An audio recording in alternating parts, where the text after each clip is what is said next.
On va commencer si vous voulez bien. Soyez les bienvenus à ce webinaire donc sur les 1000 jours, des premiers, 1000 premiers jours de l'enfant et qui va être donc animé par Elsa. Donc Elsa, je vais la laisser se présenter, mais elle est kinésithérapeute.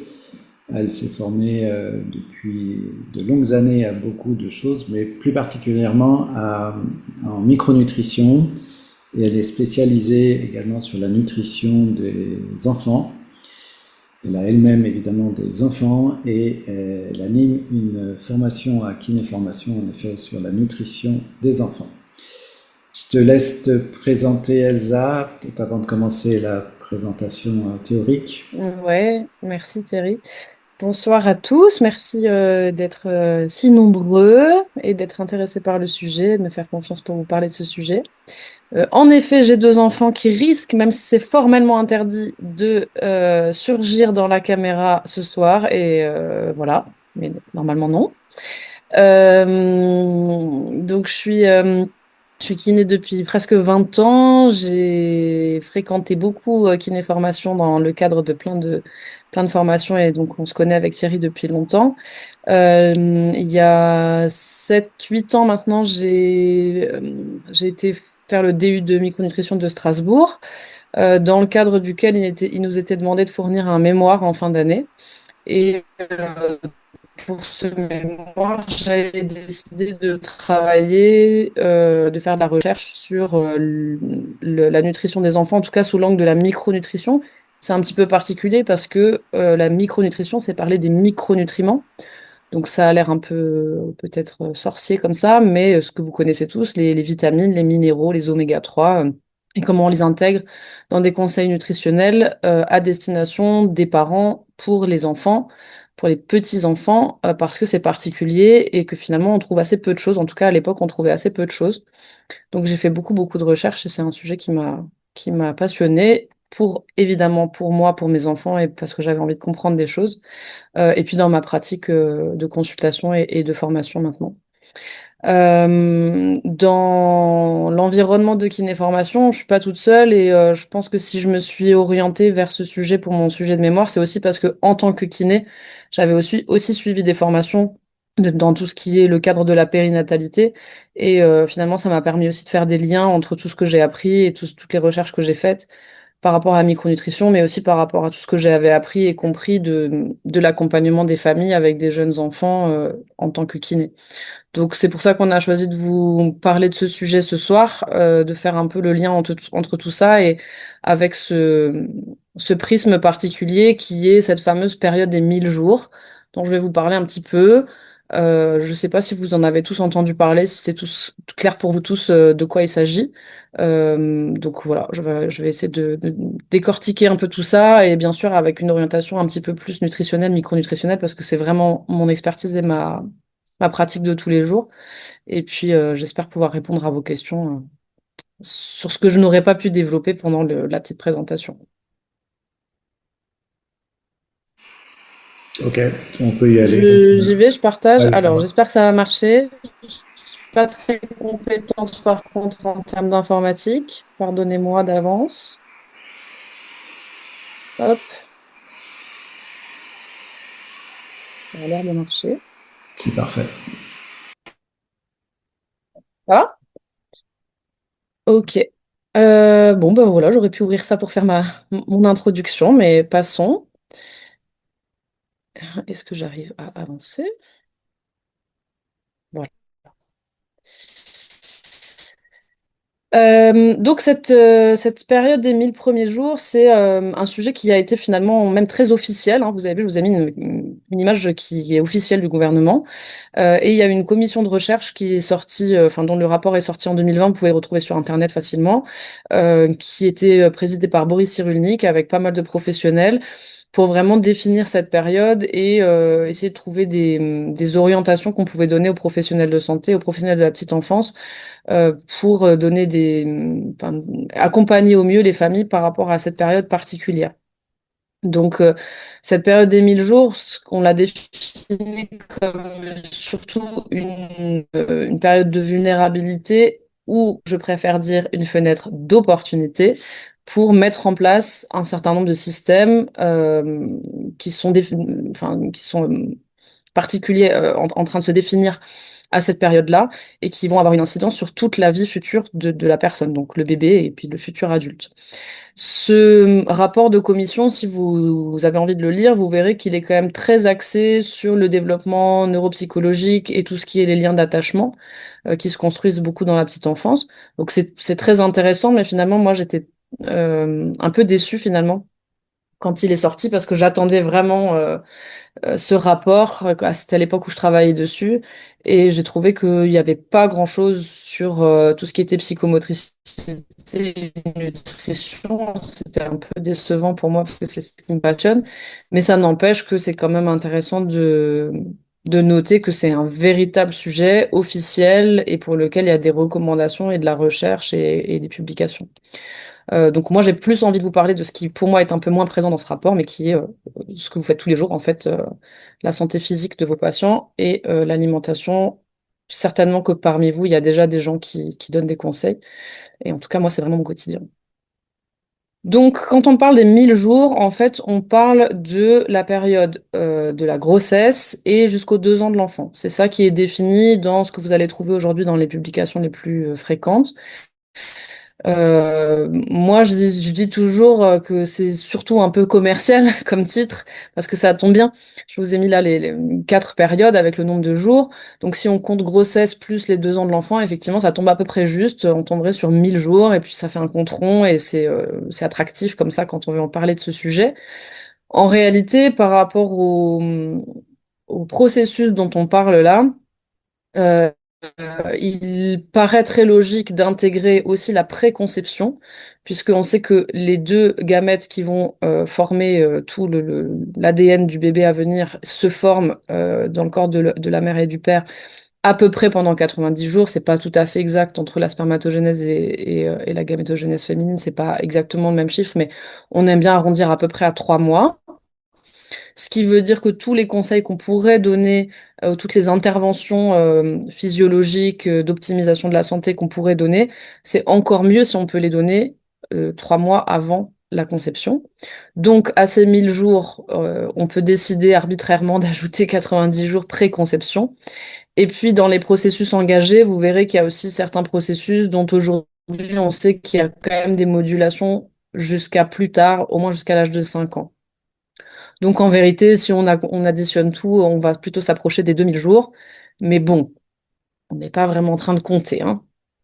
En tout cas, ce que je veux vous dire, c'est que dans la pratique et dans la compréhension des systèmes dont on va parler, c'est intéressant de se dire que on essaye de se pencher sur la question au moins 3 mois avant la conception, quand on peut, et que la fenêtre est ouverte, on va dire, jusqu'aux 3, 4, voire 5 ans de l'enfant.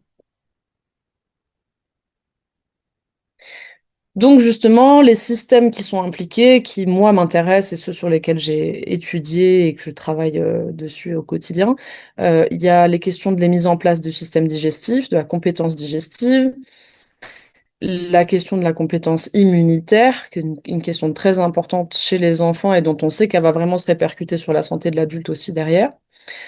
Les compétences sociales, qui sont en lien avec le développement psycho-affectif dont je parlais tout à l'heure, les capacités d'apprentissage et le développement neuropsy.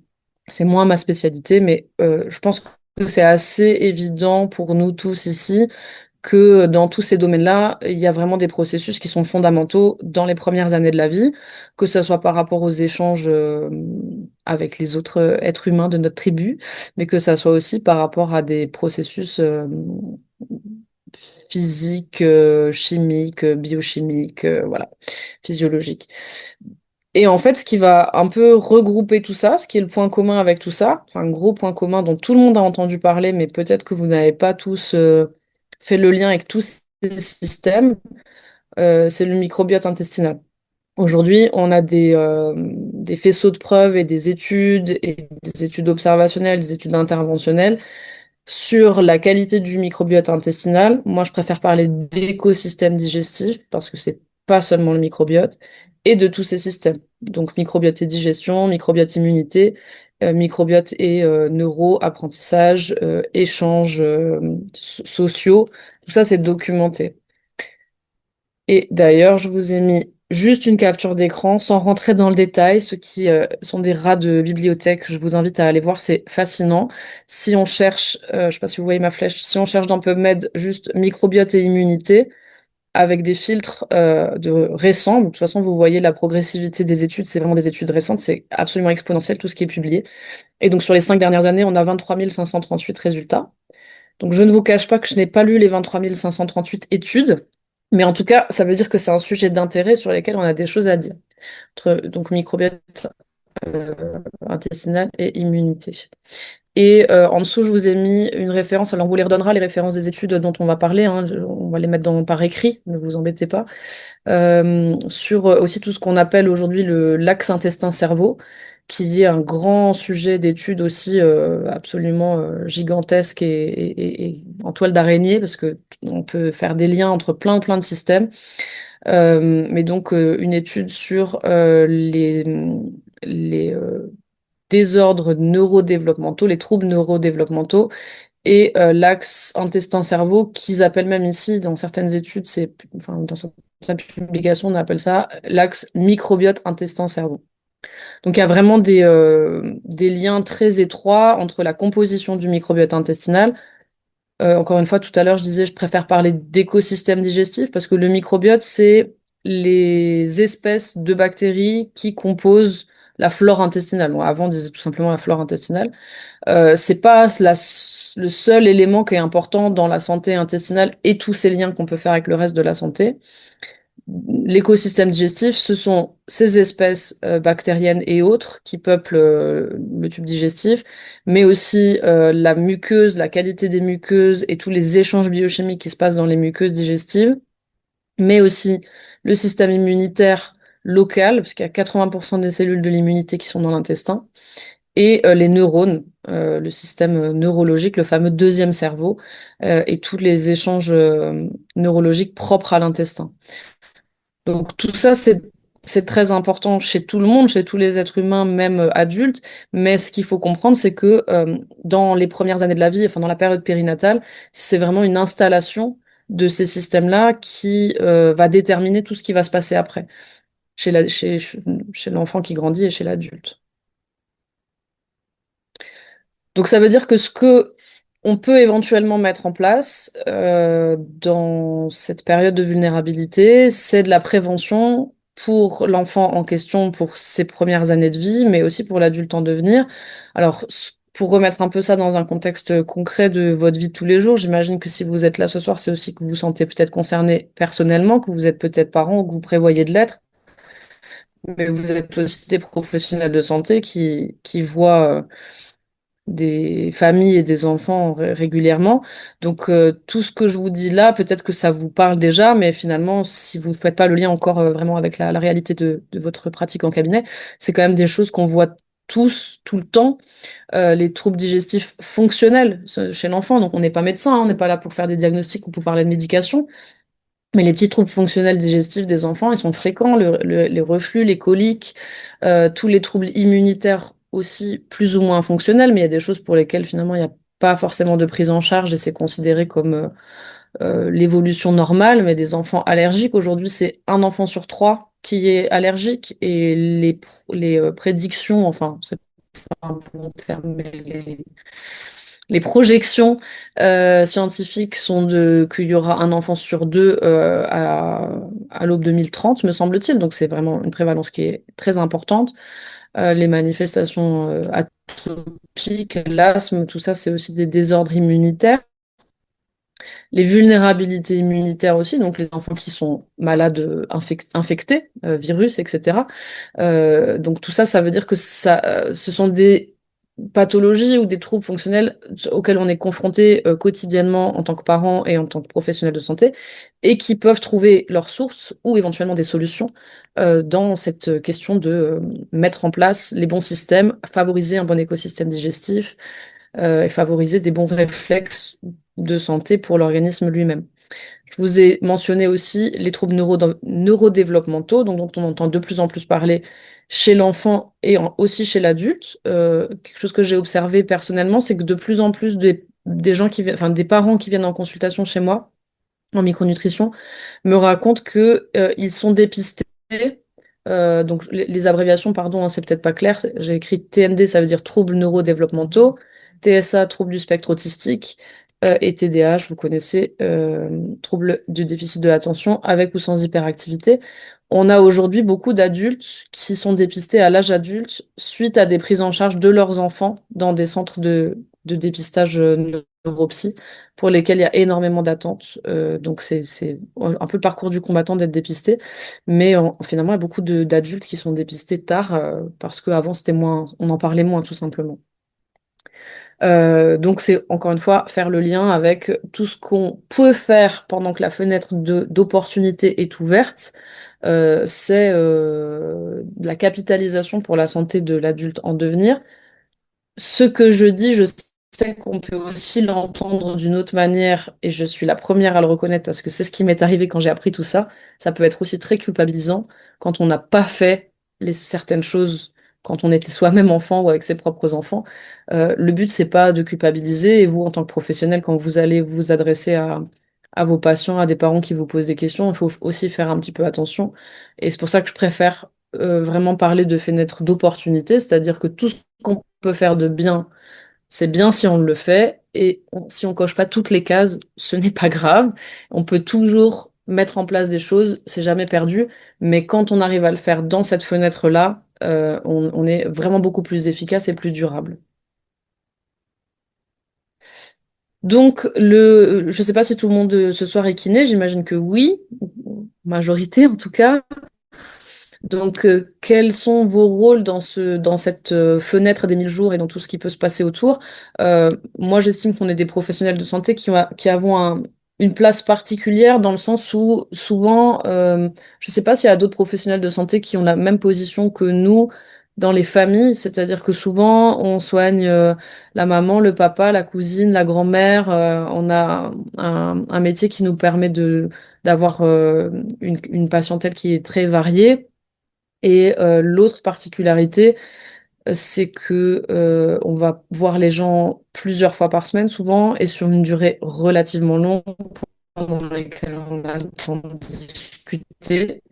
Et donc, vous pouvez être en tant que kiné, même si vous n'êtes pas spécialisé en nutrition, même si vous n'êtes pas spécialisé en périnatalité, même si vous n'êtes pas spécialisé en pédiatrie, je pense que vous serez quand même souvent, vous l'êtes peut-être déjà, la personne un peu référente à qui les patients vont poser des questions pendant leurs séances, pendant qu'ils font leurs exercices. Ils vont vous parler de leur projet de conception, ils vont vous parler de la belle-sœur qui vient d'accoucher, et est-ce que vous avez des conseils, et qu'est-ce que vous savez, vous, et tout ce qu'on entend.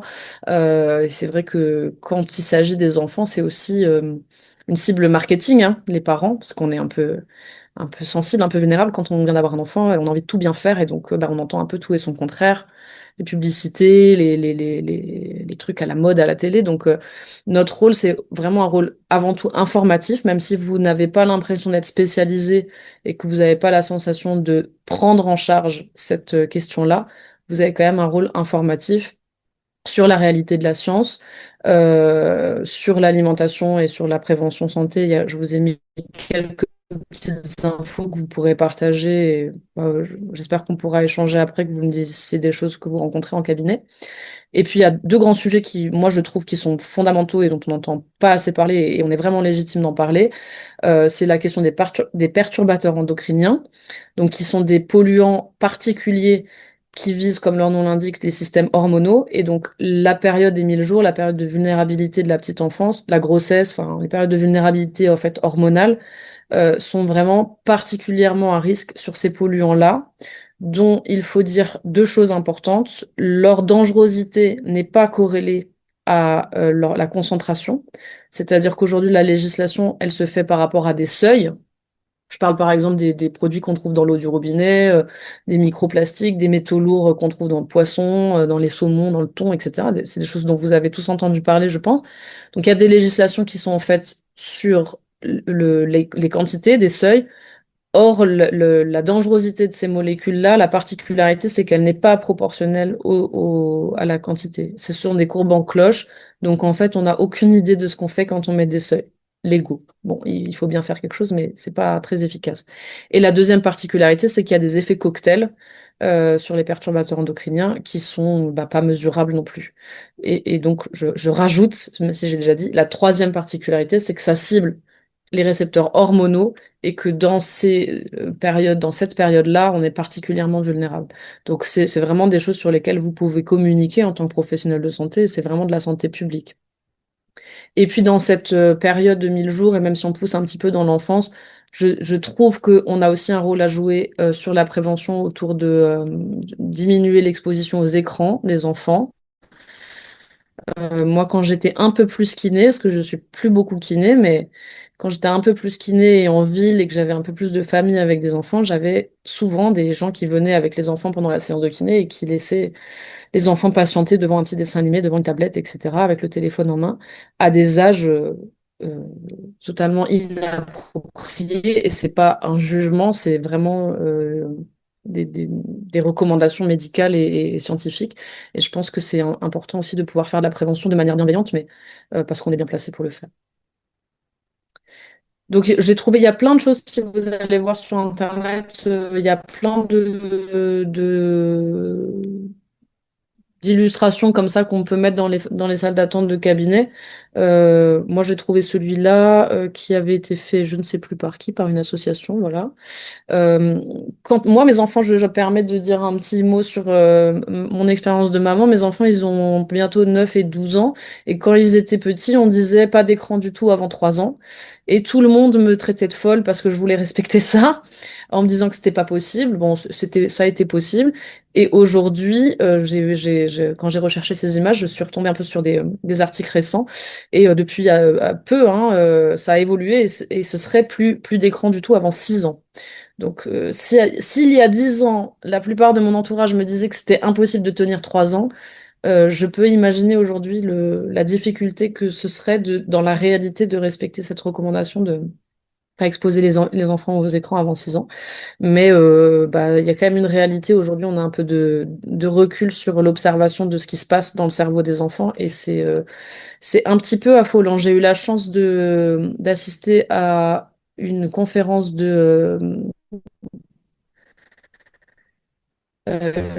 j'ai oublié son prénom, je crois que c'est Michel Desmurger, celui qui a écrit La fabrique du crétin digital. Je sais pas si tu le connais, Thierry. J'ai écouté une conférence absolument fascinante de ce type et c'est fascinant, mais aussi très effrayant sur les effets des écrans sur nos enfants. Donc bon, je reviens à des choses plus terre à terre. C'est aussi un rôle de tous les professionnels de santé qui voient des familles et qui ont un petit peu le temps de discuter de certaines choses, euh, d'être peut-être un peu pédagogue sur cette question.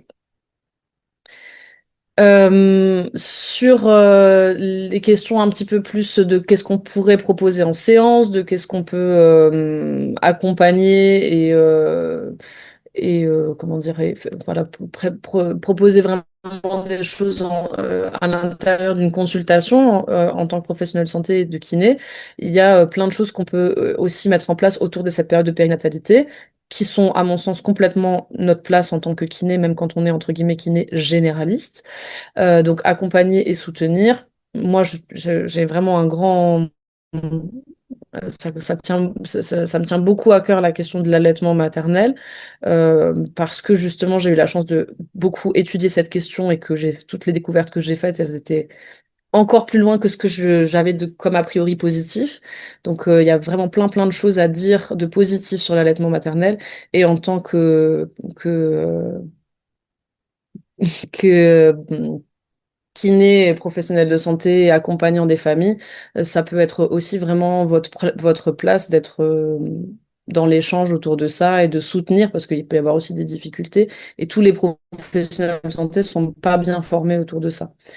La question de la motricité et de l'accompagnement physiologique de la motricité, je crois que j'ai même pas un mot à dire, tellement ça paraît évident que c'est notre place en tant que kiné. Et peut-être aussi d'être disponible pour offrir un espace de dialogue et de partage et d'accompagnement dans toute la question du stress parental et familial, le stress des enfants, mais aussi le stress des parents. Moi, je fais aussi beaucoup de recherches récemment sur les questions de l'épuisement et du burn-out. Et c'est un sujet qui commence à exister. Maintenant, on parle vraiment de burn-out parental parce qu'il y a des circonstances autour de cette période qui sont aussi particulières. J'ai cette affiche dans mon cabinet depuis très très longtemps. Ça, c'est une affiche qui a été développée par un département où vous le trouvez encore sur Internet. Il y en a peut-être d'autres autour de la prévention du matériel de motricité, enfin ouais, le matériel de puériculture en fait. Ça, c'est vraiment mon époque, hein. Moi, je suis en 1985, donc on a tous été élevés avec ça. C'est pas terrible. Aujourd'hui, on parle plus de motricité libre, c'est un peu plus connu, mais c'est pas toujours bien mis en application. Donc, même au-delà de ce qu'on pourrait proposer et ce qu'on pourrait imaginer de proposer pendant les séances pour les kinés qui sont formés en pédiatrie, c'est pas mon cas, hein. Il y a des gens qui sont beaucoup plus experts que moi, certainement présents ce soir, mais simplement aussi en termes de prévention, d'information, des petites affiches comme ça, ou faire des ateliers, oui, et parler un petit peu de l'intérêt de la motricité libre et de la progressivité dans la mise en place de la motricité. C'est vraiment un très bon exemple de ce qui se met en place dans la petite enfance a des répercussions après positives dans toute la vie de la personne. Là, je termine avec des petits sujets avec lesquels je suis plus à l'aise dans l'expertise parce que c'est vraiment mon quotidien et c'est des choses que vous pouvez aussi transmettre même si vous n'êtes pas des experts. Donner des conseils nutritionnels et micronutritionnels dans le cadre de la périnatalité, que ça soit pour l'enfant mais aussi pour les mamans. Je sais que c'est des questions qui reviennent souvent. Quelle vitamine prendre quand on est enceinte ou quand on veut tomber enceinte, etc. On peut aussi donner des conseils d'ordre général hein, sur la densité nutritionnelle, le fait d'utiliser des aliments non toxiques. J'ai parlé un peu des perturbateurs endocriniens. Donc l'intérêt de l'alimentation bio, de donner une alimentation plutôt peu transformée, de ne pas utiliser de plastique, les microplastiques dont j'en ai parlé. Il y a des conseils qu'on peut donner sans prendre de risques, sans être un expert de la lecture des analyses biologiques, etc. Il y a des micronutriments euh, qui impactent la qualité de la conception et la grossesse de manière générale, comme le zinc, la coenzyme Q10, l'iode, les oméga 3. Je vous ai mis trois références de multivitamines de grossesse que j'aime bien, qui sont vraiment qualitatives, bien formulées, à des tarifs accessibles.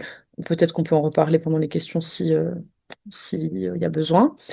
Et puis, tout un aspect où on peut aussi parler de manière un peu, encore une fois, préventive et généraliste de l'alimentation des enfants, de la diversification quand les enfants sont tout petits, mais aussi de l'alimentation à l'école. Ça peut tout à fait être la place du kiné de la ville ou du quartier ou du village, de faire des interventions à l'école ou d'échanger avec les gens qui font les menus dans la crèche de vos enfants, etc.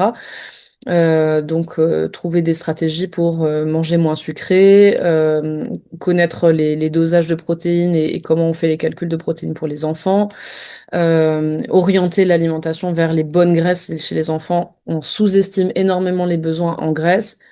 On vous enverra aussi une étude hein, sur ça, les répartitions protéines. C'est vraiment quelque chose qui est spécifique de l'alimentation moderne des enfants occidentaux. S'il faut retenir une chose, les enfants occidentaux aujourd'hui mangent trop de protéines, pas assez de gras.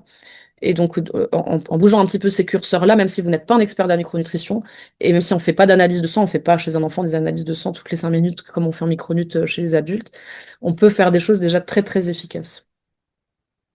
Ah ben voilà, c'était ma dernière slide. Super, merci beaucoup Elsa. Si tu peux quitter le partage, Attends, j'arrive pas parce que ah voilà, il y ça va avait le un truc faire. devant. Voilà, c'est mieux. Merci pour cette première partie. Alors, on va passer maintenant aux questions. Donc, il y a déjà des questions qui nous ont été posées.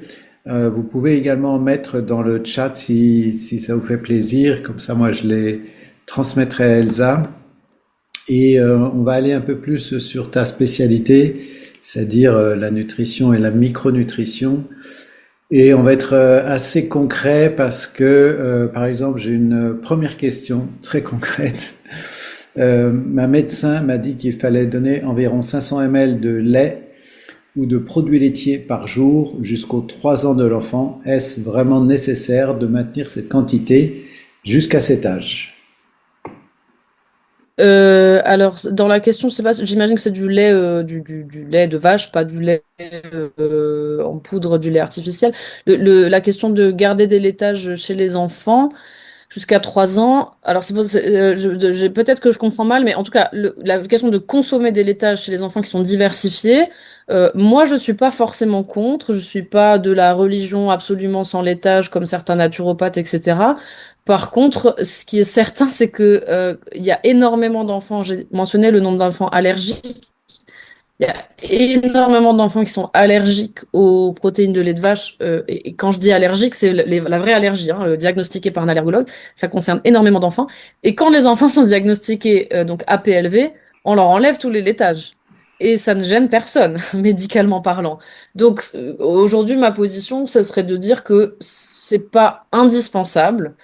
Sinon, les enfants APLV, ils auraient des problèmes de santé ou ils auraient des ordonnances pour avoir des produits. Voilà. Donc ça veut dire que nutritionnellement, il n'y a pas de besoin. Je suis pas forcément contre non plus, ça dépend de la qualité du laitage.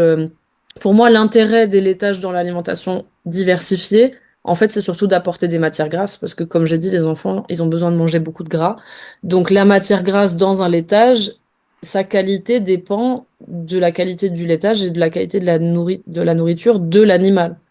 Donc en fait, on est plus sur une question de quel type de produits laitiers on mange, comment on les source, si c'est un fromage blanc, un yaourt, etc. Il y a aussi la question de la fermentation, de est-ce que c'est un produit vivant. Enfin voilà, c'est des questions qu'on peut approfondir. Mais dans l'absolu, il n'y a aucune raison de dire que c'est obligatoire, puisque c'est pas obligatoire chez tout le monde.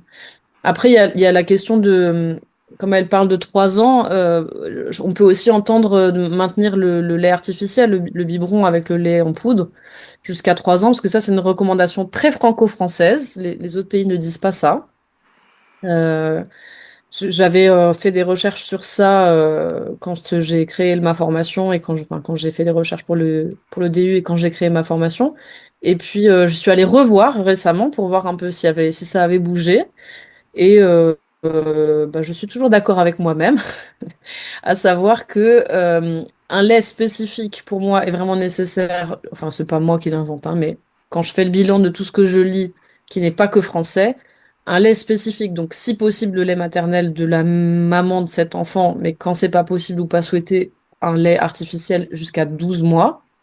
Au-delà de 12 mois, il n'y a pas de nécessité d'avoir un lait spécifique si un enfant n'est plus allaité. Si l'allaitement maternel peut être maintenu, évidemment, on l'arrête pas à 12 mois. Il n'y a pas de limite supérieure. Mais si l'allaitement maternel ne peut pas être maintenu, après 12 mois, il n'y a pas nécessité d'avoir un lait artificiel. Ça, c'est une recommandation purement française qui est basée sur la question des potentielles carences en fer chez les enfants. Mais pour moi, c'est une fausse réponse parce que le fer qu'on met dans le lait artificiel, il est ajouté dans des quantités et dans des qualités, dans des formes de fer qui sont pas du tout intéressantes. Donc pour moi, c'est pas un bon argument. D'autre part, comme dans la question, il y avait cet aspect produit laitier, mais là, on parle également de 500 ml par jour. Qu'est-ce que tu Ouais, penses? tu vois, j'ai même pas, enfin, comme moi, j'ai jamais donné un biberon à mes enfants, je me rends pas compte, mais ouais, 500 ml, c'est un demi-litre de lait Ouais. chez un enfant de 2 ans.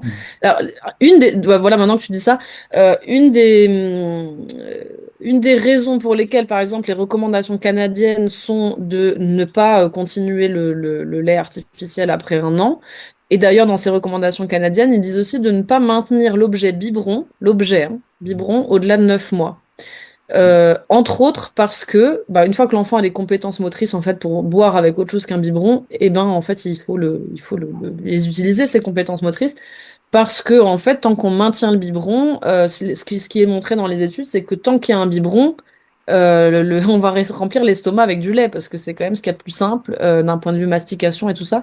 Et donc ça se fait au détriment de l'alimentation solide qui peut être nutritionnellement plus intéressante. Donc ça rejoint ce que tu dis. Enfin, je sais pas si vous parmi vous les gens qui nous écoutent, vous avez des avis, mais effectivement, 500 ml, je me dis qu'est-ce qui reste d'autre pour le reste de la journée pour manger des oméga 3, pour manger des fibres et pour apprendre à découvrir les saveurs. Effectivement, ça me paraît un peu affolant. D'accord, merci beaucoup. Deuxième question. Sur le plan du développement et de la digestion, quelles sont les différences entre un bébé allaité et un bébé non allaité? Oh, Donc, bah, il y en a plein. Il y en a plein. Bon, et alors, un question qui va bébé avec, et un autre bébé, pardon. excuse-moi, question qui va avec. Donc, Différence entre le bébé allaité et non sur le développement et la digestion, et du coup, comment booster l'immunité d'un bébé non allaité. Ok. Bah, alors, un bébé et un autre bébé, on pourra toujours faire des comparaisons et puis on pourra pas en tirer de conclusion, mais globalement, l'allaitement maternel a des qualités et donne des bénéfices au niveau de la digestion, effectivement, comme la personne qui a posé la question le souligne. Du développement, probablement des liens plus indirects, on pourrait faire le lien aussi. L'immunité aussi, parce que donc, voilà, elle mentionne un peu les choses que j'ai mentionnées au début des slides, immunité, digestion et développement neuropsy, en fait. Donc, effectivement, l'allaitement maternel joue des rôles importants là-dedans par plein de biais qui sont absolument passionnants, dont on connaît probablement pas tout, mais dont, si je devais vous parler maintenant, on reste jusqu'à demain. Donc, je pense que ce sera pas possible. Je vais pas tous les développer là, mais il y a plein de molécules et on les a pas toutes découvertes et plein d'actions vraiment complexes, y compris au niveau de l'épigénétique dans le lait maternel d'une maman pour son enfant. C'est spécifique vraiment de la génétique de ce couple mère-enfant. Et la composition du lait maternel, c'est pas la même entre une maman et une autre, entre le début de l'allaitement et puis 2 ans plus tard, et même à l'intérieur d'une même journée et même à l'intérieur d'une même tétée, il n'y a pas les mêmes molécules. Donc forcément, si on compare cette situation-là avec la situation d'un enfant qui n'est pas allaité, et donc qui reçoit un produit par essence qui est plus uniforme parce que voilà, il faut bien fabriquer un produit et choisir une composition. En fait, c'est incomparable. Au final, c'est incomparable. Moi, ce que je dis souvent, parce qu'encore une fois, ça peut être très culpabilisant ce que je dis, mais c'est juste la réalité de la nature. Mais euh, les industriels qui fabriquent du lait artificiel, ils essayent, dès qu'il y a des nouvelles découvertes sur le lait maternel, ils essaient de les intégrer pour faire un produit qui soit le plus proche possible d'un point de vue de la constitution, de la digestion, de l'immunité, justement, des probiotiques. Il y a eu une réglementation il y a peut-être une dizaine d'années maintenant sur intégrer le DHA, donc un type d'oméga 3 qui n'était pas obligatoire avant. Et quand on s'est rendu compte à quel point c'était important pour le cerveau des enfants, maintenant c'est obligatoire de le mettre dans toutes les préparations pour nourrissons. Donc, je pense vraiment que les industriels, ils font au mieux et que la législation, elle est la mieux possible, mais par la force des choses, on ne pourra jamais reproduire un produit qui est unique et qui varie tout le temps. Donc, les différences, il y en a probablement plein et voilà, je ne peux pas tous les lister. Mais pour répondre ensuite à la deuxième question, comment booster l'immunité d'un enfant qui n'est pas allaité? En fait, en connaissant justement ces différences, on peut utiliser certaines variables. Ce qui est connu, c'est les probiotiques. Donc, il y a des laits artificiels dans lesquels il y a des probiotiques, mais on peut aussi choisir un lait artificiel avec une composition différente sans probiotiques et rajouter des probiotiques. Maintenant, pour prendre un peu de recul et un peu de hauteur par rapport à cette question, l'immunité, le microbiote, l'écosystème digestif et l'immunité d'un enfant, c'est pas que l'allaitement, c'est aussi avoir des animaux dans la maison. Il y a des études qui ont montré ça, vivre à la campagne ou pas. Quand on a un parent allergique, génétiquement, on est un peu plus vulnérable à être allergique aussi. Donc, en fait, il y a plein de facteurs. Et quand on accompagne une famille et un enfant, on a des informations et de mettre en place enfin, bouger tous les curseurs qu'on peut, et puis ceux qu'on peut pas, on passe, parce que sinon, on va pas s'auto-flageller pendant 3 ans. D'accord, merci. Il y a encore beaucoup de questions. Euh, Vas-y, quelle, vas-y, je vais faire quelle court. quantité, il y en a autant dans le chat que prévu avant, quelle quantité de protéines à chaque âge, jusqu'à 3 ans? Alors là, c'est une question que j'ai décortiquée en mode micronute quand j'ai fait le DU et par rapport à la recommandation. Donc, je réponds vite. La réponse, c'est que ça tombe juste les recommandations nutritionnelles qui sont 10 grammes d'aliments protéinés. Attention, je parle pas de protéines éléments comme on dit souvent en micronute. C'est 10 grammes d'aliments de type viande, œuf, poisson par jour et par année d'âge en cours. Donc, un enfant de 3 ans, enfin 3 ans révolus, c'est 40 grammes par jour. Et D'accord. en fait, on y est très vite. C'est-à-dire que votre enfant de 2 ans qui a envie de manger des œufs durs, des saucisses, du jambon, des knackis, voilà, c'est toujours trop. Tout le monde en mange, tous les enfants en mangent trop. Et nous, les adultes, on n'en mange pas assez. D'accord. Comment aider le microbiote à bien s'installer si la maman ne souhaite pas allaiter? Existe-t-il certains laits artificiels plus favorables? Bah, j'ai un peu répondu déjà. Le microbiote, c'est pas que enfin, oui, le microbiote, c'est pas que le lait et il y a plein d'éléments dans le mode de naissance. Même maintenant, on sait qu'il y a un microbiote placentaire, donc il y a même des choses qui se passent pendant la grossesse, alors qu'avant on disait que se passait rien. Ce qui se passe avant la conception, pendant la grossesse, pendant l'accouchement et les autres éléments de contact avec des bactéries de l'environnement, avec les animaux, avec le pot à pot, avec les frères et sœurs, etc. C'est aussi des éléments de mise en place du microbiote digestif. Il n'y a pas que l'allaitement. Et donc, bah, si la maman n'allaite pas, bah, effectivement, on peut apporter des probiotiques, des prébiotiques et on peut travailler un peu sur d'autres choses de l'environnement. Super. Du coup, pour aller un petit peu plus loin sur ce que tu viens de dire, quels conseils, quels probiotiques peut-on conseiller à des bébés qui sont donc nés par césarienne? Alors, je ne saurais pas vous dire les souches là comme ça au débeauté, mais il y a forcément des gens qui ont étudié la question des labos qui doivent vendre des probiotiques. Enfin, il y a des probiotiques et des souches pour bébés, donc il y a certainement des choses qui ont été étudiées. Moi, ce dont je me souviens et je suis allée chercher pour voir s'il y avait déjà eu des publications. Je vous ai mis enfin Thierry est dans l'étude, donc ils vous les enverront hein, pour tous ceux qui sont inscrits ce soir. Il y a une étude, enfin plusieurs études très intéressantes sur les techniques de ce qu'on appelle de réensemencement. Donc c'est pas utiliser des probiotiques, c'est utiliser vraiment les bactéries de la sphère périnéale de la mère et qu'on applique avec une gaze sur le visage du bébé après la naissance pour reproduire en fait ce qui se serait passé si l'enfant avait été passé par les voies naturelles. Et donc, il y a des études qui sont très prometteuses. C'est très intéressant ce qui est découvert pour l'instant, mais ils vont continuer de suivre les cohortes jusqu'à l'âge adulte des enfants. Donc, on pourra certainement continuer à lire les publications et découvrir des trucs super intéressants sur les impacts que ça a à distance. Donc, c'est pour moi le truc le plus dingue et le plus prometteur pour les enfants qui sont nés par césarienne. Mais je préfère le dire parce qu'il y a toujours des gens qui sont un peu cow-boys. C'est fait dans le cadre d'études, donc c'est fait dans des bonnes conditions. Il faut quand même surveiller. Il y a des gens qui font ça, des mamans et des parents qui décident de faire ça un peu sous le manteau quand il y a une césarienne et qu'ils n'avaient pas trop envie d'avoir une césarienne. Et qui, bon, c'est artisanal, on peut faire ça très bien, hein, avec une petite gaz, et puis voilà. Juste, un truc qui est très important, c'est que parfois, la cause de la césarienne, c'est une infection de la sphère périnéale de la maman, c'est typiquement du strepto B, c'est quand même assez fréquent et c'est grave. Et donc, on ne s'amuse pas à badigeonner du strepto sur son bébé nouveau-né parce que la micronutritionniste de Kinéformation, elle a dit un truc un mardi soir une fois. Et un autre sujet qui est moins grave, mais pour moi, je trouve que c'est quand même assez important. Et on en parle moins, en tout cas, médicalement, on en parle moins, mais nous, chez nous, on en parle, c'est la candidose. Il y a plein de mamans en fin de grossesse qui ont des candidoses vaginales. Et est-ce que c'est vraiment judicieux de tartiner son bébé avec du candida albicans quand on est en train d'ensemencer son tube digestif? Je pose la question. D'accord, merci beaucoup. Autre question assez concrète. Dans le cas d'une cassure de poids d'un enfant de 9 mois allaité, peut-on optimiser l'alimentation de la maman pour favoriser une prise de poids de l'enfant? Et si oui, par quels moyens? C'est une bonne question. Alors, pour le coup, pour avoir une petite fille qui a été hospitalisée, la mienne, à 9 mois et qui a cassé vraiment fort sa courbe de poids, juste un conseil de maman à maman, ça peut être très inquiétant. Ça remonte très doucement. Un enfant, il va chuter son poids beaucoup plus vite qu'il va le reprendre. Donc, voilà, ça, c'est une réalité.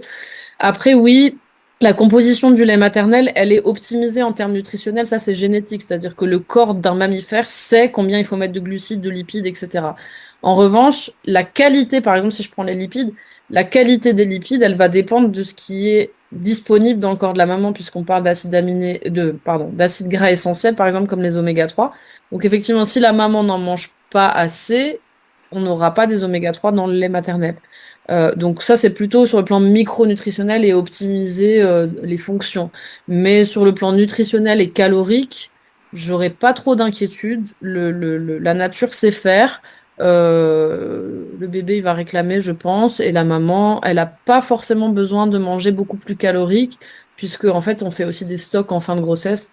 de gras, hein, on va tout remarquer, qui servent à ça. Donc, je pense pas qu'on puisse optimiser en termes caloriques et prise de poids, mais par contre, j'imagine que la cassure, elle était dans une situation d'infection peut-être. Donc après, c'est plutôt peut-être travailler tout ce qui est microbiote, oméga 3, vitamine D, aussi bien pour la maman que l'enfant, pour favoriser une bonne récupération de cet enfant, quoi. D'accord, merci. Tout à l'heure, tu as parlé en effet qu'il fallait manger plus de gras pour les bébés, mais je me suis posé la même question que Floriane. Concrètement, comment ça se traduit dans le quotidien? Quel type de gras, où? Si mes enfants étaient là, d'abord, ils vous diraient, un, le gras, c'est la vie. Voilà. Il faut tous avoir fait un DU de micronutrition pour dire cette phrase. Et deux, mais maman, on lèche les assiettes. Alors, voilà.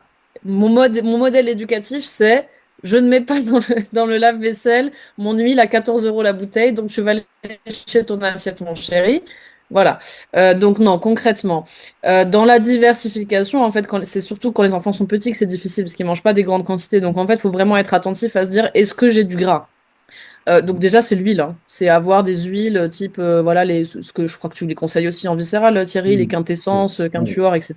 En fait c'est des réflexes dès que l'enfant est diversifié, dans la petite compote, dans la petite purée, machin, une petite cuillère à café d'huile crue, hein, je précise. Ces huiles-là c'est à consommer crue, donc même si l'assiette est chaude, elle n'est pas à 100 degrés quand vous donnez à votre bébé, donc c'est ok, mais il faut pas cuire avec cette huile. Et l'huile, une fois qu'elle est ouverte, on la range au frigo et on la consomme sous 4 semaines. Donc un bébé, il n'en mange pas beaucoup, mais toute la famille peut en manger. Donc ça, normalement, ça doit descendre vite. Si vous avez une bouteille de quintessence qui est ouverte depuis que vous avez fait Viscéral 1 en 2003, vous la jetez. Il faut en acheter une autre. Et il faut la manger plus vite. Donc l'huile, c'est une première technique. Moi, j'aime bien conseiller les oléagineux, mais évidemment, tout ce qui est noisettes, amandes, etc., avant l'âge de 3 ans, on donne pas pour des risques d'étouffement. Mais on peut les trouver sous forme de purée, purée d'amandes, beurre de cacahuète, etc., qui se mélangent bien dans les compotes, par exemple, ou pour ceux qui font la diversification menée par l'enfant, des petites tartines ou des petits quartiers de pommes avec un peu de purée d'amandes dessus. Attention juste, les oléagineux sont assez allergisants. Donc, d'abord, on varie. On donne pas que de l'amande 15 fois par jour pendant 3 ans. C'est pour ça il y a amande, il y a noisette, il y a pistache. Vous pouvez faire tout goûter et varier. Et puis, être attentif. Quand c'est la première présentation, on est attentif parce que c'est quand même un motif d'allergisation, hein, les oléagineux. Après, moi, j'aime bien l'avocat. Là, c'est la saison. L'avocat, les enfants, ils adorent. En DME, c'est magnifique, l'avocat. Et puis sinon, genre de voilà, guacamole, des petits purées, tout ça. Il y a les laitages, effectivement, pour les parents qui décident de donner des laitages de vache. Alors, on choisit le laitage le plus gras possible.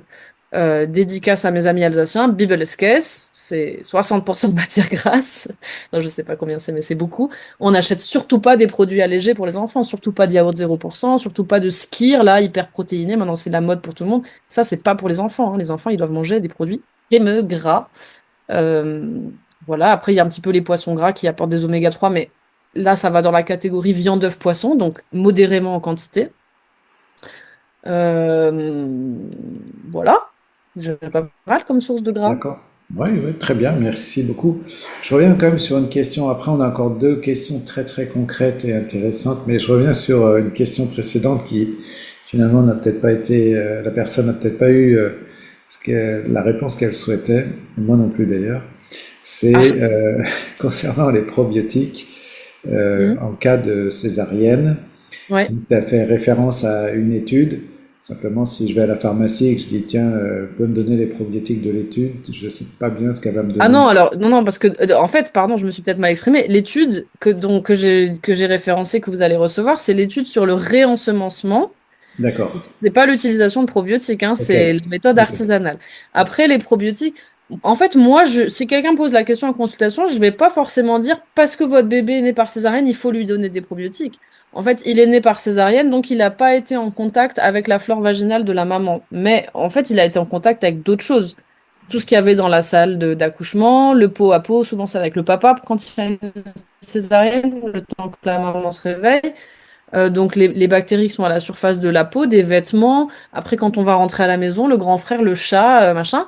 Et puis le sein de la maman et toutes les bactéries vivantes qui sont dans le lait maternel si la maman allaite. Donc finalement, si on me dit qu'il y a eu une césarienne en urgence parce que voilà, il y avait besoin et que après ça s'est bien passé, que l'enfant n'a pas été médiqué, qu'il était avec son papa pendant 3 heures, puis qu'il a eu le sein de sa mère, etc.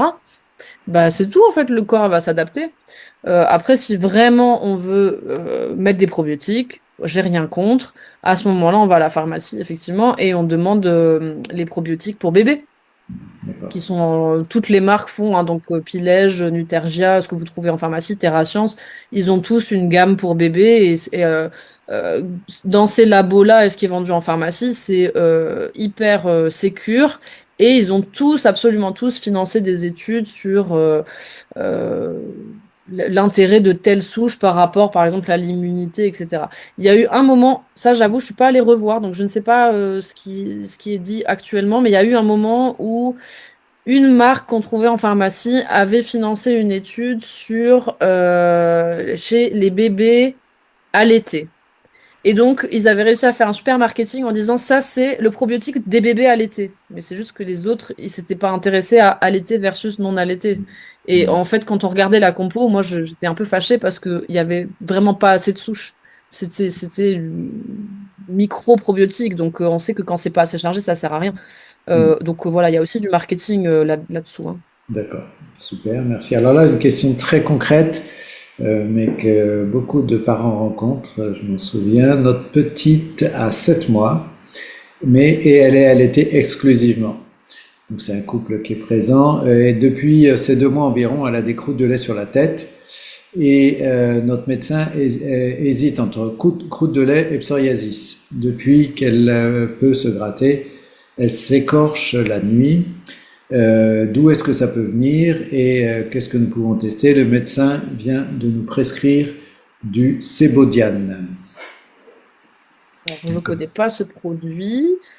Je pense que tu es plus compétent que moi, Thierry, sur la question des croûtes de lait, parce qu'en fait, les croûtes de lait, je crois qu'on n'a pas de physiopathologie précise, donc je pense qu'on peut beaucoup plus se fier à ce qui est empirique et dans les médecines traditionnelles et tout. Il y a un truc que j'ai entendu un jour dans une conférence de Micronut, ce serait, mais je n'ai pas vérifié, que ça pourrait être en lien avec la carence en iode durant la grossesse, ce que je veux bien croire parce que les carences en iode sont généralisées.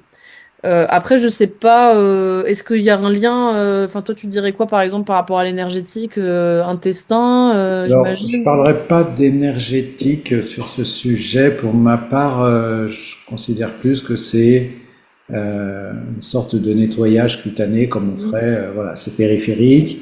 Au début, c'est un Mhm. petit peu choquant pour les parents qui ont eu des enfants comme ça, ce qui était mon cas aussi. Mais 1 sur 3, donc celui du milieu, ce qui sous-entend que l'iode, ça tient pas bien la route, en tout cas Mhm. dans mon cas, pas tout le temps.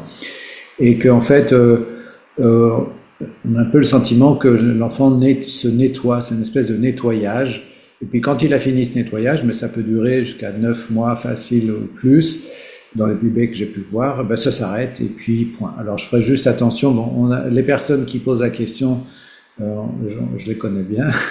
Je suppose que la paroi intestinale de la maman doit être en assez bon état et que la maman doit manger sainement, ce qui pourrait être en effet, j'imagine, tu pourras confirmer peut-être, Elsa, des critères quand même importants. Mais Ouais. pour moi, rien d'inquiétant, en dehors d'un petit aspect esthétique au départ. Bon. Ah non, je suis d'accord. Alors effectivement, et d'ailleurs que c'est marrant, ça me fait penser à ma tante qui disait que ma cousine n'avait pas de dents à je sais plus quel âge, à 11 mois, Oui, et son oui. pédiatre lui a dit on n'a jamais vu une personne dont les dents ne poussent jamais. Donc on n'a jamais vu quelqu'un Oui. à 20 ans avoir des croûtes de lait. Donc a priori ça va finir par partir.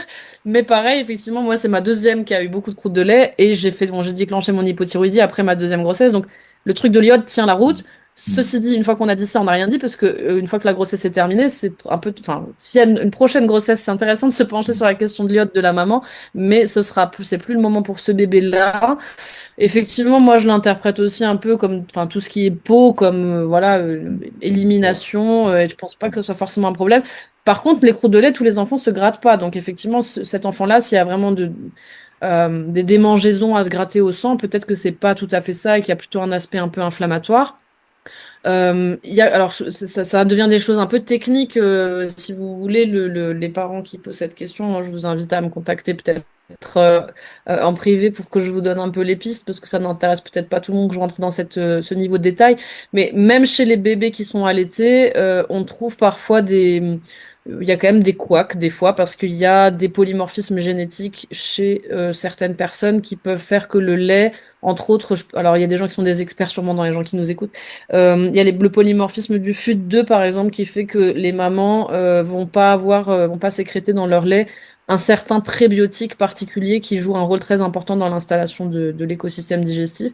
Et donc, bah, même si c'est toujours mieux d'allaiter pour 1000 autres raisons, ça va être un lait maternel c'est 20% des femmes, hein, donc c'est pas anodin, un lait maternel qui manque d'un certain prébiotique et qu'on peut compenser par un petit complément qu'on donne en poudre, qu'on met sur le sein de la maman ou dans un petit cuillère avec de l'eau. Donc il y a par exemple des petites pistes comme ça qu'on peut quand même rechercher, même si moi ma patientèle c'est ça, hein, c'est des parents qui mangent bien, qui sont pas inflammatoires, qui ont bonne perméabilité, qui mangent des oméga 3, etc. Et bien sûr que ça n'empêche pas qu'il y ait des petits couacs dans l'immunité des enfants, etc. Et c'est pour ça qu'on a aussi des solutions naturelles pour remettre un petit peu dans le droit chemin tout ce système parfois. Il y a la prévention, puis après, des fois, il y a on peut être un peu interventionniste avec des choses naturelles aussi, l'homéopathie, des trucs comme ça, hein. D'accord. Super, merci. Pour ceci dit, quand c'est un enfant sur trois, du coup, ça marche pas. Mais là, je crois que c'est leur premier, donc c'est un peu différent. Juste autre question encore très technique, mais très intéressante. On m'a conseillé de mettre de l'huile de coco sur les mamelons parce qu'il y a douleur et suspicion de candidose. Est-ce que Mm. je dois nettoyer avant de faire téter mon bébé qui a 1 mois? Et sinon, quel traitement est conseillé pour la candidose? Dans la question, j'ai un peu le sentiment que je n'ai pas sûr que la candidose soit diagnostiquée, malgré tout. Mm. Bah, parce que c'est tellement fréquent comme lésion des seins de maman allaitante Mm. que effectivement sûrement un diagnostic par défaut. Je crois pas je crois pas qu'on fasse de prélèvement pour analyser. C'est quand même assez typique Mm. comme manifestation. Ouais. Et c'est un bon conseil. L'huile de coco, c'est un antifongique naturel. Il faut l'acheter en magasin bio dans un pot en verre pour les perturbateurs endocriniens, non désodorisé. Voilà, et il n'y a aucun souci pour que le bébé il mette dans sa bouche directement. L'huile de coco, c'est antifongique aussi dans son tube digestif, donc c'est magnifique. Et c'est de la matière grasse, on appelle ça des triglycérides à chaîne moyenne. Une forme d'acide gras qui est très intéressant sur le plan énergétique. Donc il y a zéro problème pour qu'un enfant l'avale, quoi. Le problème, après, c'est pour répondre à la deuxième partie de la question, en gros, comment on se débarrasse d'une mycose mammaire quand on allait, eh ben, c'est particulièrement compliqué, enfin, difficile parce qu'en fait, il y a des réinfestations tout le temps. C'est-à-dire que souvent, on va avoir un petit triptyque de mycose vaginale qui s'est transmise à l'enfant au moment de la naissance. L'enfant a dégluti et donc il a colonisé son système digestif avec du candida, système digestif dans son intégralité, mais y compris la bouche. La maman, elle a de la candidose sur la peau au niveau du mamelon, et si le mamelon il est un petit peu irrité, des fois il y a des petites lésions, des petites gerçures au début de l'allaitement, et donc bah, c'est colonisé par le candida. Et donc on soigne le mamelon, mais en fait il y en a encore dans la bouche de l'enfant, donc ça recolonise, etc. Donc c'est vraiment la problématique de la candidose, la même que dont toi tu parles en viscéral, de la candidose digestive, c'est la même chose, c'est toujours pareil, c'est que le candida il se développe parce qu'on lui laisse la place. Donc il faut des stratégies pour ensemencer ou recoloniser la peau, l'intestin, mais en fait là on est en train de parler de la peau de la maman, de la bouche du bébé, et tout ça, ça prend sa source dans l'intestin de la maman et du bébé. Donc, comme ça, conseil de première intention, l'huile de coco, c'est bien. Prendre des probiotiques spécifiques anti-candida pour la maman par voie orale. Donc, il y a le Saccharomyces boulardii qui est connu, qui est une levure. Et puis, sinon, les probiotiques l'Activia CND, par exemple. Euh, voilà, pour traiter un peu la candidose digestive. Il y a aussi des petites techniques en homéo. Il y a des applications, je ne connais pas par cœur, malheureusement, là, je ne pourrais pas vous dire au débeauté comme ça, mais on peut faire des espèces d'infusions qu'on peut utiliser pour traiter les lésions, etc. A priori, de ce que j'ai entendu, l'homéopathie marche bien. Mais voilà, l'idée, c'est d'utiliser des actifs antifongiques. Les médecins ont les leurs, mais l'huile de coco, c'est très bien. Mais aussi de vraiment penser à remettre des bonnes bactéries dans la zone Et ces bonnes bactéries, il faut qu'elles aient à manger. Donc, c'est aussi pour ça qu'il faut faire attention à l'alimentation. Par exemple, une alimentation antifongique, c'est limiter le sucre, le gluten et mettre beaucoup de coco, de citron, de vinaigre et de chlorophylle, donc de légumes verts, d'ail aussi, d'épices, de curcuma, tout ça, pour essayer de faire, faire dégager le candidat, lui donner un environnement le moins propice et le plus propice à ses concurrentes, en fait. Mais c'est long comme prise en charge. Juste parce que là, il y a une question là-dessus. Donc là, le bébé, il a 1 mois. Donc c'est vrai que ton raisonnement est logique en disant que c'est probablement de la naissance. Mais ces candidoses de bébé peuvent apparaître des fois à 6 mois, voire 1 an Mhm. d'allaitement. Et Ouais. du coup, ça tient toujours la route, le raisonnement, c'est la contamination au moment de la naissance, ou est-ce que c'est parce que j'ai mis des Ça compresses, tient est-ce que toujours la route, mais je vais vous dire à tous. Ah non, ah, en fait, voilà, ça tient toujours la route, mais ce que j'allais dire, c'est que de toute façon, à l'instant T, est-ce que c'est vraiment la peine de se torturer le cerveau avec qu'est-ce qu'on a mal fait? Voilà, maintenant on est là.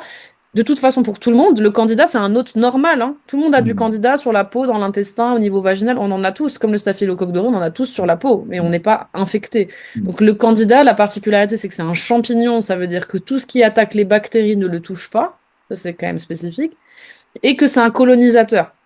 Donc, par exemple, si un bébé qui développe une candidose buccale à 6 mois, il peut très bien avoir été très bien jusqu'à 6 mois et avoir eu besoin d'un petit antibio pour un truc ORL, par exemple. Et donc, il va développer une candidose parce que dans sa bouche, il y avait de tout. L'antibio va faire baisser les bactéries, les bifidos et les lactos, et flamber le candidat. Et donc, c'est pas du tout par rapport à ce qui s'est passé il y a 6 mois, c'est par rapport à un événement là. Et cet événement, antibiothérapie, c'est une chose, mais ça peut être aussi un événement de stress, une petite infection, euh, pas ORL, mais gastro, par exemple, qui va perturber un peu l'écosystème.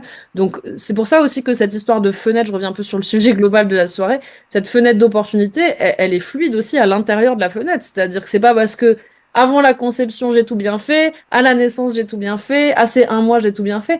À tout moment dans la vie, on est exposé à plein de trucs, des éléments émotionnels, de stress, de l'environnement bactérien, de l'alimentation, et donc on est tout le temps en train de moduler. Et puis il y a des accidents de parcours pendant ces 5 premières années, bien sûr, tout le monde. Donc en fait, on remet, après on remet un petit peu en place et puis ça suit son cours. D'accord, merci beaucoup. D'ailleurs, en homéo, c'est borax en 5CH hein, pour Mm. la candidose. Il y a une question de Sandrine qui demande si tu conseilles des compléments alimentaires à la maman allaitante en plus d'une bonne alimentation, et si oui, lesquels? Mais bien sûr! D'abord, ma politique, c'est que de toute façon, c'est pour tout le monde. Je sais que ça plaît pas à tout le monde ce que je dis, mais voilà, ceux qui me connaissent un peu, vous savez, ce serait mentir. Même si aujourd'hui une bonne alimentation, même une alimentation optimale, même moi dont c'est le métier, j'ai pas une alimentation optimale. Ce soir, j'ai mangé des croque-monsieur. Bon, avec de la salade. Mais voilà. Donc, on vit dans le vrai monde, hein. Donc, une alimentation optimale, c'est jamais vraiment parfait. Et même si on faisait tout parfait, aujourd'hui, on n'a plus assez de nutriments dans notre alimentation pour couvrir tous nos besoins. Parce que d'abord, le nombre de nutriments, enfin la quantité de nutriments a baissé à cause des méthodes agricoles. Et nos besoins, par contre, eux, ils ont augmenté. Parce qu'on a des besoins augmentés par rapport à la détox, à la gestion du stress, à la gestion hormonale. Ça, c'est pour tout le monde.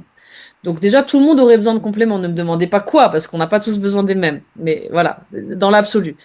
Donc, une maman allaitante, bien sûr, elle est comme tout le monde, et en plus, elle a des besoins nutritionnels, et caloriques et micronutritionnels un peu plus importants que la population générale. Donc, évidemment, moi, je conseille la même chose que pendant la grossesse. En fait, en gros, on a à peu près les mêmes besoins.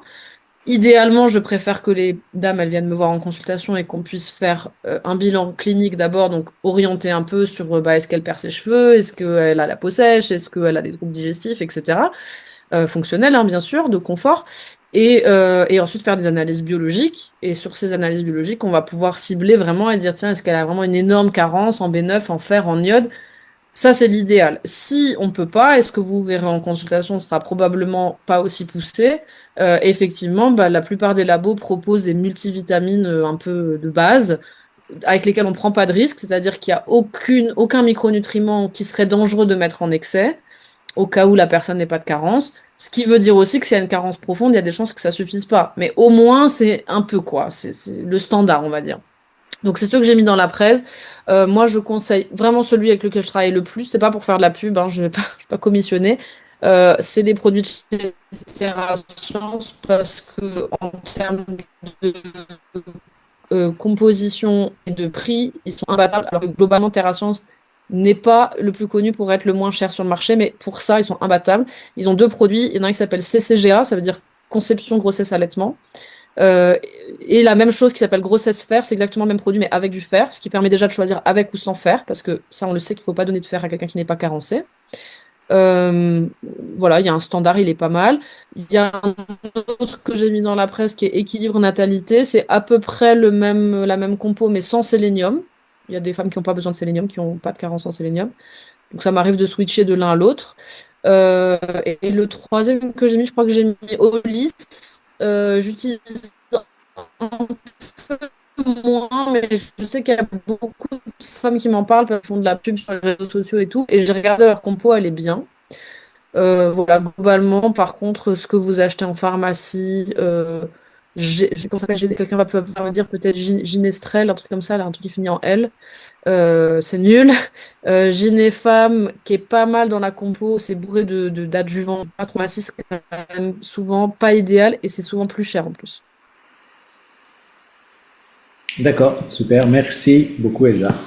Euh, je crois qu'on est arrivé en tout cas au bout à peu près des questions. Dites-moi si c'est vrai ou pas, s'il y avait d'autres questions ou des points sur lesquels on n'aurait pas répondu complètement. Il nous reste encore quelques minutes, bien que Bon, la connexion d'Elsa commence à fatiguer un peu, mais oui, je crois que tu voulais intervenir, Anne-Sophie, c'est ça? oui, bonsoir. La première question, c'était de moi Non, il y a des petites phases comme ça. par Vas-y. rapport aux 500 millilitres de Ah lait oui. par jour. C'est ma médecin qui m'a dit ça. Alors moi, j'ai fait un allaitement exclusif et du coup, elle m'a dit, mais maintenant, tu dois donner du lait. Et j'ai dit, mais en fait, elle a assez de produits laitiers, je veux pas donner du lait. Mais pourquoi tu veux pas donner du lait? Essayez ça. Et en France, je sais que tout le monde dit ça. Et alors toi, tu me dis, c'est pas nécessaire de donner du lait. Non. Non. Bah, en fait, c'est pas nécessaire. Après, on peut se débattre de ça pendant longtemps sur les Ouais. opinions, les sources, etc. Mais ce qu'on peut répondre à un médecin qui a cette certitude-là, c'est et qu'est-ce que vous faites avec les enfants allergiques aux produits aux protéines de lait de vache alors? Je sais pas, elle me Posez dit ça cette par rapport au question et puis lui, qu'est-ce calcium. qu'elle va répondre? Mais Ouais, non, je t'avoue, voilà. je comprends pas non plus parce qu'en Allemagne, on dit pas ça. Et du coup, moi, maintenant, il faut, parce que j'ai commencé un petit peu, il faut que je la déshabitue un petit peu au lait. Et là, je coupe le lait avec de l'eau. Alors, je sais pas trop si c'est pas grave. C'est pas grave et puis effectivement ça va la déshabituer peut-être. Le problème c'est le volume parce que si tu coupes avec de l'eau et tu continues à donner des grands volumes, c'est ce qu'on disait tout à l'heure, ça remplit aussi l'estomac et ça empêche l'enfant d'aller vers des aliments nutritionnellement plus Ouais, intéressants et plus riches. Donc ok. bah, après c'est des adaptations à faire avec chaque enfant et avec tout le rapport émotionnel et affectif à la nourriture. Mais en tout cas, je pense que moi enfin je dis souvent il faut un peu lâcher prise avec les injonctions, mais même les miennes, hein. Donc moi, je dis des trucs, mais vous prenez ce que vous voulez dans ce que je raconte. Ok. Chaque enfant, chaque famille, vous avez vos valeurs, vos standards, la recette de la grand-mère, le pays dont vous venez, etc., vos recettes. Et faut être un petit peu cool avec ça. Mais je relève ce que tu dis. Je connais pas les recommandations en Allemagne, mais en tout cas, ces recommandations de lait et surtout de lait artificiel jusqu'à 3 ans, c'est vraiment très français, hein. Il y a dans les autres Oui, oui, pays je suis de d'accord. la même culture, hein, européenne et nord-américaine, on dit pas ça du tout, hein. Ok. Merci beaucoup. Merci beaucoup. Est-ce qu'il y avait d'autres questions? Non, ça va?